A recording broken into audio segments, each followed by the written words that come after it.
Hey everyone, before we dive into tonight's twisted tale, I just want to say thank you. This channel has grown because of you, the night owls, rule breakers, and horror fans who keep coming back for more. If you want to take it even further, consider joining the Sinister Elite. It helps me tremendously to keep the stories coming, and you'll unlock exclusive emojis and members-only perks along the way. And if you're looking for horror that goes beyond strange rules, check out my new channel, Sinister Shadows. It's where the darker, weirder stuff lives. The link's in the description. Make sure you're subscribed to both channels, drop a like, and if you're brave enough, join the Sinister Elite. Now, on to tonight's story. Just remember, follow the rules, or end up in the story.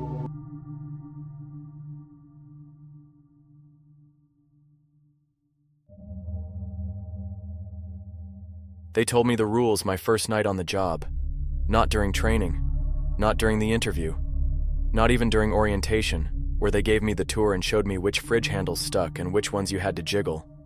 No, they waited until the sun dipped behind the hills, until the lights above the metal tables began to hum like angry bees, until I was standing there with my first cup of cheap vending machine coffee, thinking about how dead silence isn't just a figure of speech in this line of work.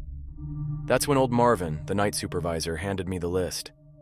His hand shook like he was holding something a lot heavier than a laminated sheet of paper.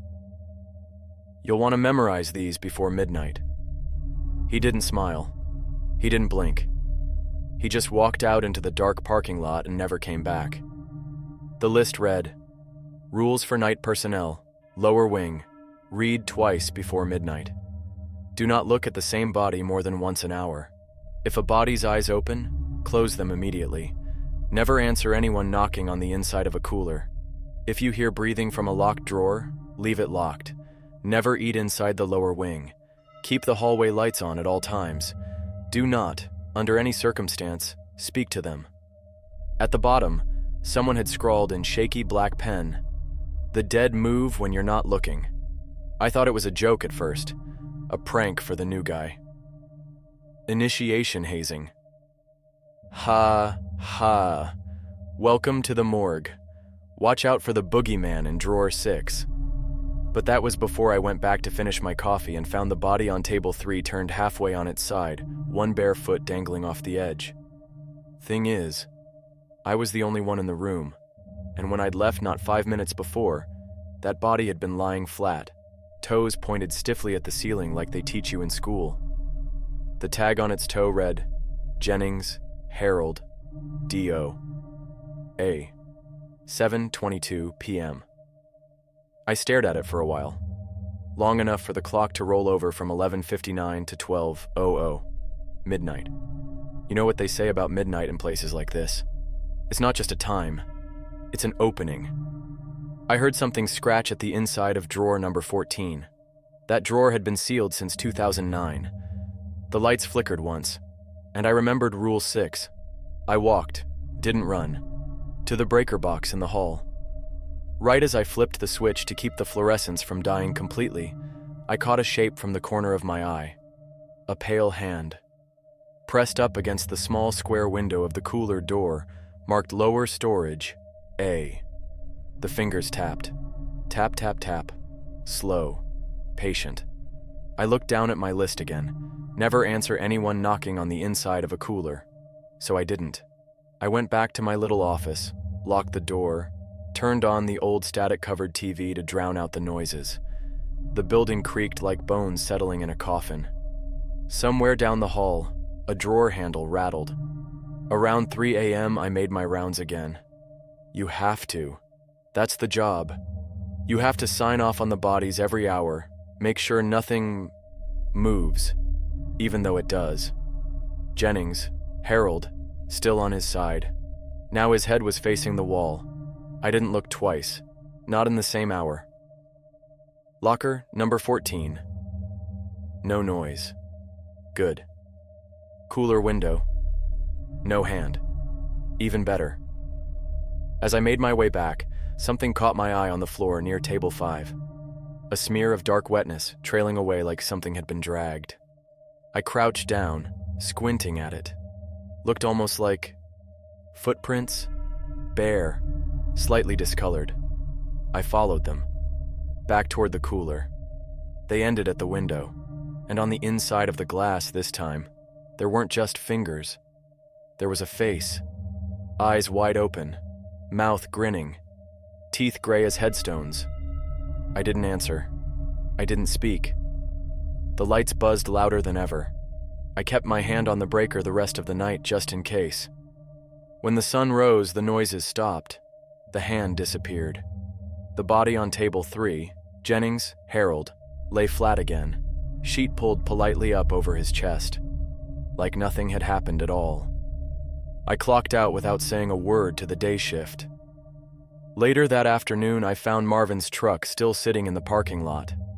Keys in the ignition. Driver's door open. A single shoe resting neatly beside it. I asked the coroner where Marvin went. He just looked at me funny and said, "Who's Marvin?" That's how this place works. The bodies don't just move. They rearrange things. People vanish. Reality leaks. I taped the rules to the office wall. Read them again before tonight's shift. Because one of the lockers was breathing when I left. I didn't want to come back. After what I saw that first night, most people wouldn't have. But most people don't have rent past due and nowhere else hiring a man like me, someone with a reputation for being a little too comfortable around the dead. So I came back, brought an extra flashlight, a pack of batteries, 3 cups of vending machine coffee, and I read the rules again before midnight. I noticed something new this time. A small smear of brown red at the bottom of the page, like a fingerprint dragged across the laminate. It hadn't been there last night. The shift started the same as before. Quiet. Too quiet. No phones ringing, no coworkers chatting. Just me and a room full of bodies wrapped up like leftovers. Nobody wanted to admit they'd forgotten in the fridge. The lights flickered around 11:45. I didn't panic. I walked straight to the breaker box, flipped the switch, kept the fluorescents humming. Rule 6. Keep the hallway lights on at all times. That's when I heard the humming. Not from the lights, not from the machines. It was coming from cooler B7. A soft, low tune. Something like, "You Are My Sunshine," sung through clenched teeth. I did not open the door, did not answer. I went back to my office and locked the door. See, the trick about working in a place like this isn't bravery. It's obedience. The rules aren't there to scare you. They're there to keep you breathing. I stared at the monitors. Grainy black and white feeds of every hallway, every table, every storage unit. Nothing moved. Not when I was looking. But I caught glimpses in the corners.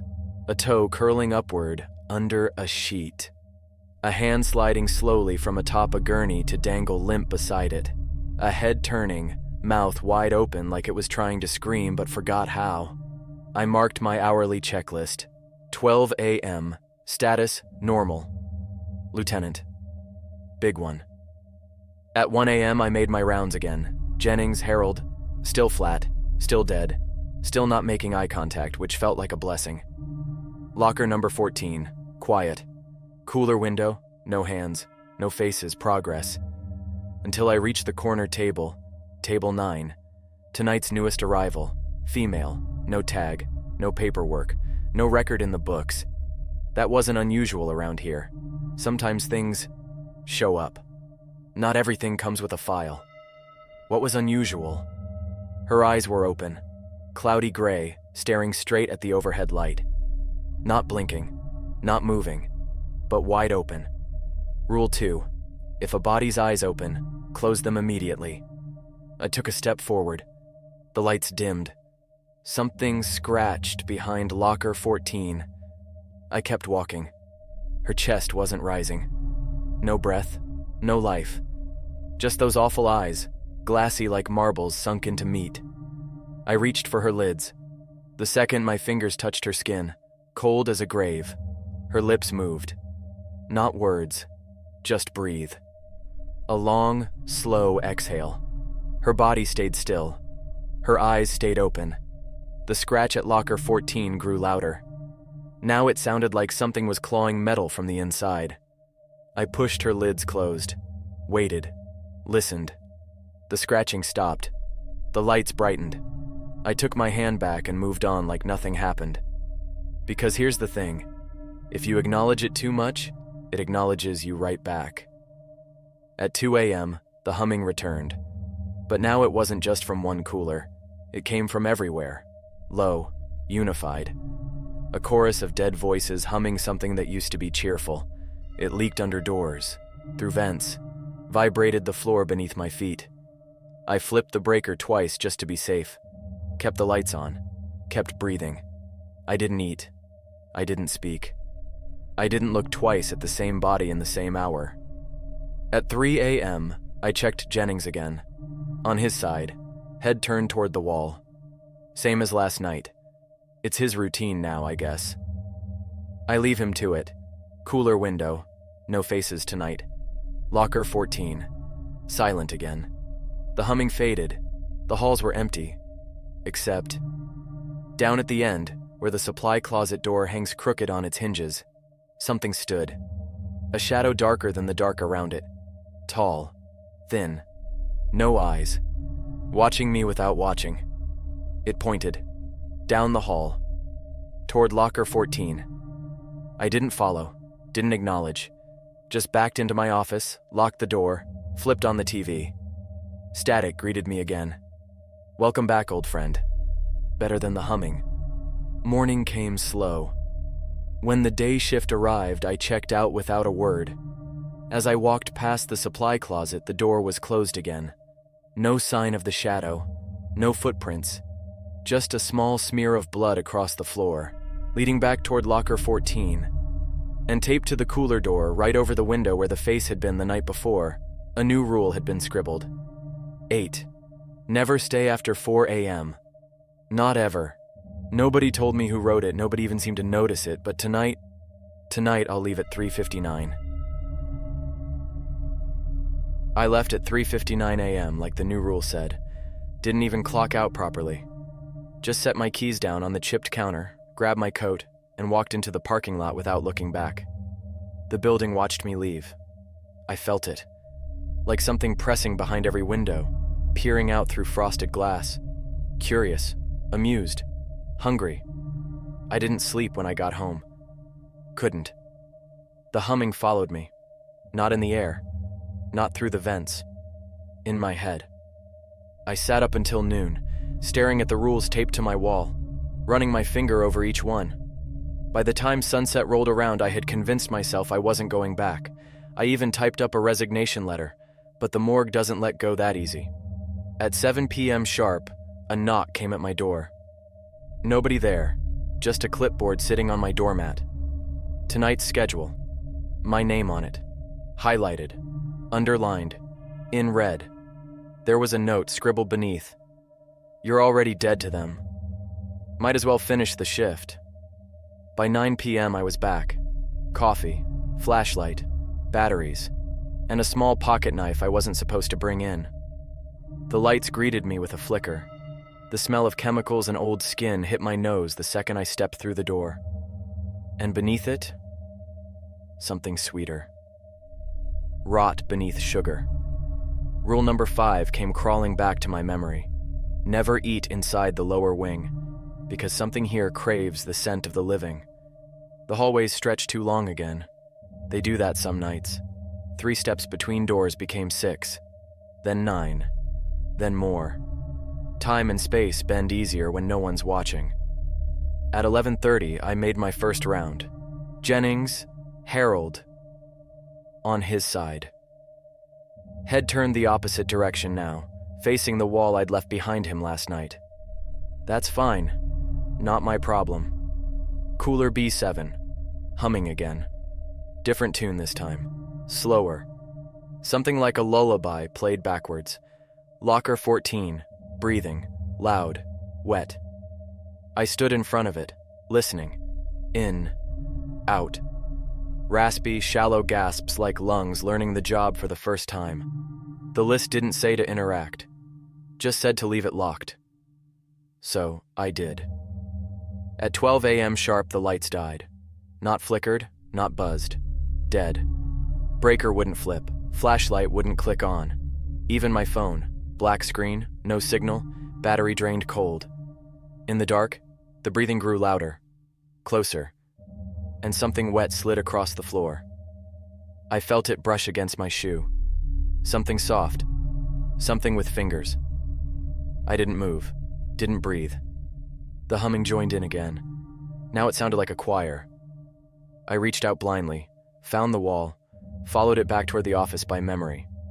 Something tugged at my pant leg. Slow. Deliberate. I didn't look. Not in the dark. When my hand finally found the knob and twisted, light flooded back all at once. Every table was empty, every drawer open. The halls stretched back to normal size, but they weren't empty. They stood there. The bodies. All of them.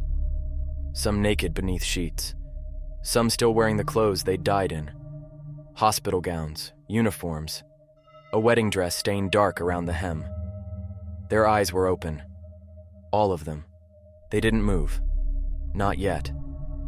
I stepped into my office, locked the door, sat down, shook. The monitors flickered on without prompting. One by one, each screen showed the same hallway. Locker 14, a figure standing in front of it. Tall, thin, pale, pointing at the handle. I blinked. The screens went static. Something scratched at my office door. Slow, steady, patient. I checked the clock. 3:47 a.m. 12 minutes until I could leave. 12 minutes until I could pretend this was normal. 12 minutes until sunrise started to thin the walls between this world and the next. The scratching grew louder. Now it sounded like nails splitting wood, like bones scraping metal. Something wet dripped under the door, a smear of dark sliding slow across the tile. I kept my eyes on the clock. I didn't speak, didn't answer, didn't eat, didn't look twice. At 3:59, I stood up, opened the door. The hall was empty again. The smear led back to locker 14. The breathing had stopped. I walked past the bodies. They stood still. They watched without eyes. The humming faded as I stepped into the parking lot. Behind me, the building exhaled. Lights dimmed. Doors creaked shut on their own. I drove home slow. Didn't look in the rearview mirror. When I got inside, my phone buzzed. A new message. No number. No sender. Just 5 words. Don't forget the new rule. Below it, an attachment. A photo. Locker 14. Wide open. Empty. The next night I went in early. Not because I wanted to. Because I had to know if the locker was still open. I walked the halls with my flashlight already on, even though the lights were working fine for now. I didn't trust them anymore. Didn't trust much of anything these days, least of all my own eyes. Locker 14 was closed again. Locked. I tried the handle just to be sure. Ice cold. Didn't budge. But someone had scrawled something in the dust above it. 2 words, traced with a fingertip, maybe a nail. Still here. That should have been enough for any sane man to walk out and never come back. But I wasn't sane anymore. I don't think you stay sane in a place like this. I sat in the office for a while, staring at the monitors. Nothing moved. Not when I was looking. At midnight, the lights dimmed just enough to let the shadows stretch long again. That's when I heard it. A voice. Not humming this time. Speaking. Clear. Crisp. Right behind me. Are you looking for me? I didn't turn around. Didn't answer. Because I remembered Rule 7. Do not, under any circumstance, speak to them. The thing about rules is, they don't explain why. They don't tell you what happens if you break them, but you feel it in your bones, like knowing not to stick your hand in fire. I sat still, breathing slow. The voice didn't push. It didn't repeat itself. It just waited. Eventually, I heard it walk away. Soft, wet footsteps. Bare, dragging something behind it. I made my rounds like I was supposed to. Jennings, Harold, back on his side, head now tilted toward the ceiling. Eyes closed, thank God. Cooler B7, silent. Locker 14, locked. Still. Here. But table 9 was empty. That's not how things work here. Bodies don't just go missing. Not officially. I checked the log. No pickup scheduled. No transfer orders. No paperwork. Just gone. The halls felt wrong after that. Longer. Thinner. Tilting slightly like the whole building had leaned a few degrees when I wasn't paying attention. And the lights followed me, buzzing harder above my head, dimming wherever I walked. At 2 a.m. I checked the cameras, saw myself, walking the halls, except I wasn't walking the halls. I was sitting right there, watching the monitors. But on screen, there I was, flashlight in hand, staring at each cooler like I was counting them, at each drawer like I was looking for something I'd lost, and behind me, on screen, following just out of reach of the light. Something tall, thin, no eyes, pointing straight at me. I shut off the monitor, didn't need to see anymore, didn't want to know if it would turn to face the camera. At 3 a.m., I heard the breathing again. Locker 14. I didn't answer, didn't speak, didn't look. Instead, I went to the breaker, flipped it off and on just to keep the lights burning another hour. That's what matters. Keep the lights on. Keep breathing. Keep your mouth shut. I sat back down, stared at the list. 8 rules now. I underlined the newest one. Never stay after 4 a.m. Not ever. It didn't say what would happen if I did, but I've seen enough. I could guess. At 3:45, I packed up my things. Coffee, flashlight, batteries, pocket knife. One last glance at the monitors before I left. Locker 14's door was open. Not wide, just a crack. Enough to see a pale hand resting on the threshold. Fingers tapping, tap, tap, tap, patient, waiting. I turned off the monitor, wrote "Do not open" on a sticky note and pressed it to the screen. At 3:59, I stepped outside. The building sighed behind me. Lights blinked out one by one, following me to the parking lot.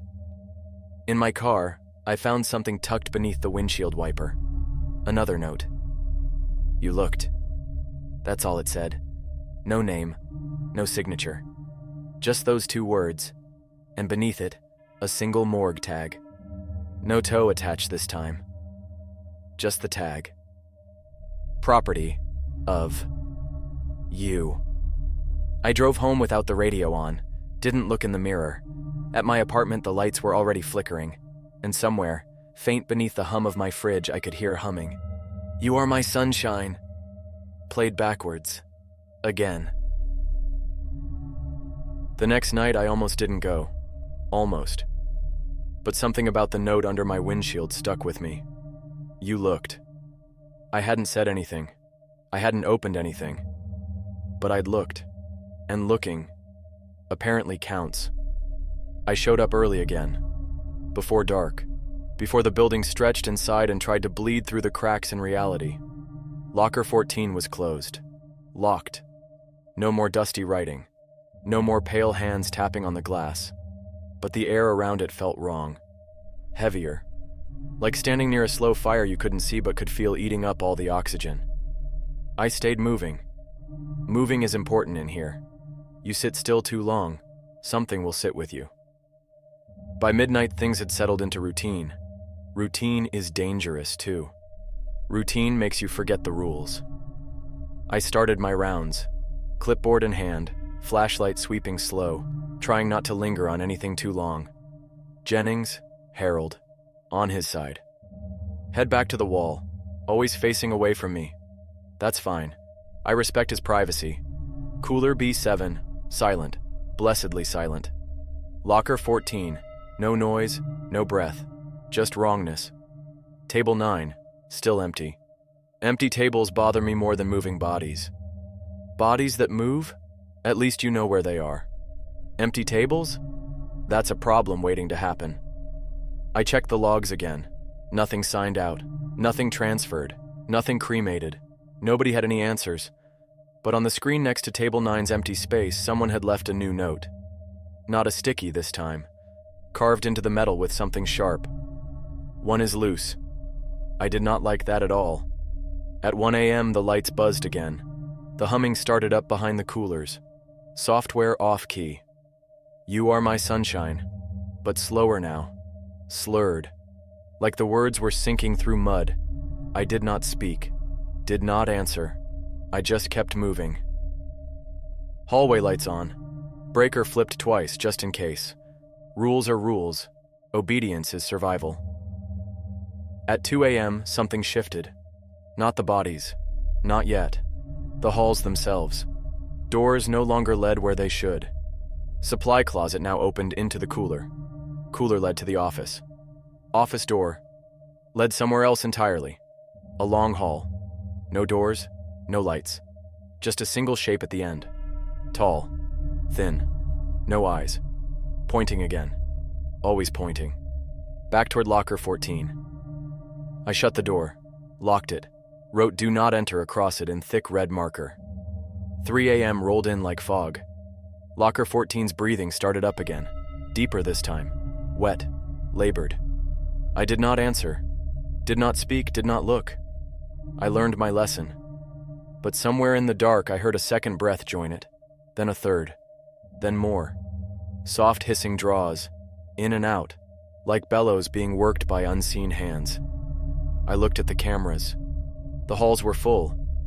Bodies standing where there had been none a moment before. Pale. Barefoot. Heads tilted toward the ceiling. Their mouths open wide. Breathing. I didn't know how they'd gotten out. I didn't want to know. One had gone missing. Now, there were dozens. I checked my clock. 3:42. Too long. Too close. I needed to leave. I packed up. Quiet. Careful. Didn't make eye contact with the monitors. Didn't look through the windows. Didn't acknowledge the figures standing just beyond the glass. When I reached the lobby, the lights were already flickering out. One by one. Chased by the dark. Locker 14's breath grew louder behind me. Something began tapping. Not fingers this time. Teeth. Click. Click. Click. At 3:58, I reached the door. At 3:59, I stepped outside. The building sighed. The lights went out behind me. Everything locked down tight again as if it hadn't just nearly come apart. In the parking lot, another note under my wiper blade. "You left the door open." No signature. No explanation. Just those words. I checked my keys. Office, storage, breakers, cooler. Locker 14. Still there. Still locked. But when I looked up at the building, I saw it. A door on the side I'd never noticed before, standing wide open, and something pale slipping through it into the night. Slow. Smiling. Breathing. I didn't sleep again. Didn't eat. Didn't speak. Didn't look. Just sat in the dark with my flashlight on, waiting for the sun. Tomorrow night, I'll be back. Not because I want to. Because I'm on the schedule. Because there's nobody else. Because now there's something loose. And it remembers me. I almost didn't recognize the building when I came back the next night. The front door sat crooked on its hinges, wide open like a mouth waiting to swallow me whole. The fluorescent bulbs in the entryway flickered low, buzzing faintly like dying flies caught between glass and plastic. But it wasn't until I stepped inside that I realized the halls were wrong again. Longer. Too long. What should have been 3 steps from the lobby to the first set of lockers now stretched into something more like 30. The air felt heavier, like swimming through invisible oil. The smell was worse than usual too. Not just the stale rot of preserved bodies, but something fresher, more animal, like breath on my neck when nobody's there. I kept the lights on. Breaker flipped twice, flashlight checked 3 times, batteries warm in my pocket. Obedience is survival. Rules keep me alive. Never eat in the lower wing. Never speak to them. Never look twice in the same hour. I remembered. I followed. Still the building stretched. Doors where doors hadn't been. Hallways looping into themselves. Ceilings breathing just a little. I made my rounds. Clipboard in hand. Hands shaking. Jennings? Harold? Gone. Table empty. Tag missing. No record of pickup. No transfer sheet. No body bag. Locker 14, still locked. Still breathing. Cooler B7, humming. A new song now. Something slower.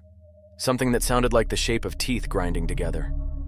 The monitors in my office showed static where the hallways should have been. One feed kept flashing back on. Table 9, still empty. But something crouched beneath it. Long-limbed. Pale. Watching the camera with something that wasn't quite a face. I shut the monitor off. Rules don't say you have to watch. At 1:33 a.m., I heard the voice again. Closer now. Right behind me. Why don't you look? I didn't answer. Didn't turn. Didn't breathe too loudly. The lights dimmed. My flashlight guttered. The shadow in the corner stretched long and thin across the office wall, pointing again. Always pointing. Locker 14. I flipped the breaker twice. Lights stayed on. Buzzing, flickering, but alive. At 2 a.m., the halls had stretched so far that walking them made my ears pop. The cold deepened. My breath fogged in front of me. Fingers scraped softly behind every door. I checked the rules again. Underlined one more time. Do not speak to them. Some nights it feels like the rules are the only thing keeping this place from swallowing me whole. Something followed me as I moved. I heard it breathing. Long, slow, wet. It never touched me, just kept pace. At 3 a.m. I stood in front of locker 14 again, still locked, still closed, still breathing. But this time, something had been carved into the door itself. Not words, teeth marks. Deep, wet, fresh. I didn't look twice, didn't speak, didn't open it. Instead, I backed away, step by slow step, flashlight trembling in my grip. The lights followed me, flickering harder now, buzzing louder. The bodies stood in the hall behind me, all of them, pale, silent, watching without eyes, heads tilted just enough to acknowledge I was there, breathing in unison. I walked faster, didn't run. Running invites things. Running makes them chase. The halls grew longer with each step, stretching into shadow, bending away from exits I swore I'd just seen. At 3:59 a.m., I found the door, wide open, waiting. I stepped through without looking back. The building sighed. The lights went out behind me. The bodies did not return to their drawers. Out in the parking lot, under the sodium lamps flickering like dying suns, another note waited on my windshield. You brought something out. No signature, no explanation. Just those words. And beneath it, smeared in something dark and wet. They're learning. I didn't drive straight home. Drove circles instead. Parking lots. Empty highways. Anywhere but home. Didn't want whatever followed me to know where I lived. But headlights caught movement in my back seat somewhere around 4:15. Something pale. Something breathing. I didn't look. Didn't speak. Didn't acknowledge. When I finally pulled into my driveway, the shape was gone. But my passenger seat bore fresh handprints and something sticky. Dark. Wet. My phone buzzed again. No number, no sender. Just 3 words this time. See you tomorrow. And below that, a new rule. Typed in black, bold letters. 9. Don't bring anything home. Too late. I didn't sleep after that. Didn't even try. I sat in my kitchen until the sun came up, staring at the new rule glowing on my phone screen. 9. Don't bring anything home. But I had. It had sat in my back seat. It had breathed against my neck. And now, in the corners of my apartment, where the light didn't quite reach, the shadows seemed deeper. The humming hadn't stopped. It just got quieter, like it was waiting for night to fall again. By 7 p.m., I was already back at the morgue, not because I wanted to be, because I didn't have a choice anymore. There were no cars in the lot, no lights in the windows, just me, and the building, watching. The front door stood open, the halls stretched longer than ever. The fluorescents buzzed in a slow, wet rhythm like breath passing through broken teeth. I carried my flashlight, batteries warm in my pocket, coffee gone cold in my hand, rules memorized. Obedience is survival. Obedience is survival. Obedience is... Locker 14 was open, not wide. Just enough for the darkness to bleed out like smoke curling across the tiles. The inside was empty. Not even the breathing remained. Instead, there was a scrap of paper taped to the inner wall. Old, yellowed, stained. One sentence written in black ink so heavy it had bled through the page. If you open the door, you have to take its place. I stepped back. Didn't touch it. Didn't look twice. But the hallway behind me had changed. Longer, thinner, lined with bodies standing shoulder to shoulder, pale heads tilted, empty mouths open. Waiting. I walked. Because standing still isn't safe. Because the rules don't cover what happens if you freeze. At midnight, the lights flickered out completely. My flashlight died with them. Phone too. No screens, no glow, no static. Just darkness. Breathing. Closer. Something cold slid its hand into mine. Long fingers. Too many joints. No warmth. I didn't pull away. Didn't speak. Didn't scream. Instead, I kept walking. It led me. Through halls that weren't halls anymore. Through doors that hadn't been there yesterday. Past rooms filled with shapes that whispered without mouths. At 1 a.m., I found my office. The door hung open. Inside, a figure sat in my chair. Back to me. Long arms. No face.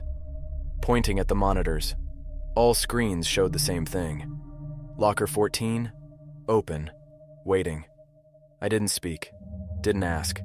Just watched. On screen, something crawled from the locker. Something pale. Something wearing my face. It stood. It smiled. It pointed. At me. I shut the monitor off. The figure in my chair stood slowly, joints cracking in sequence like popping knuckles. It didn't turn. It didn't have to. I knew what it would look like. It walked through the wall without opening the door. Left me alone in the dark. 3 a.m. approached like a storm cloud. The building breathed heavy now. Walls flexed. Lights wept something black and sticky. The humming rose in pitch. Now it sounded almost like words. You brought it home. You brought it home. You brought it home. I stood. I packed my things. But my keys weren't where I left them. My coat wasn't where I hung it. Locker 14 stood wide open down the hall. The bodies pointed toward it. Their mouths stretched wider now, waiting. 3:59 a.m. I walked, because that's what you do. You walk, you don't speak, you don't eat, you don't look twice, and you never, ever stay after 4. I stepped outside. The building didn't sigh this time. The lights didn't go out.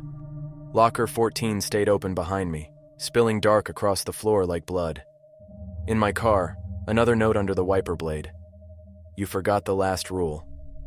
No signature, no number. I turned it over. On the back, written in something wet and black. 10. When the bodies stop moving, it's your turn. I drove home slow. Didn't look in the mirror. Didn't turn on the radio. Didn't hum along to anything at all. At my apartment, the door stood open. Inside, the lights buzzed faintly. My keys were on the counter, next to my coffee, still warm. And sitting in my chair, back turned, something pale waited. Thin. Still. Breathing. I shut the door. Locked it. Because tonight I understand the rules. And tomorrow night, someone else will take my place.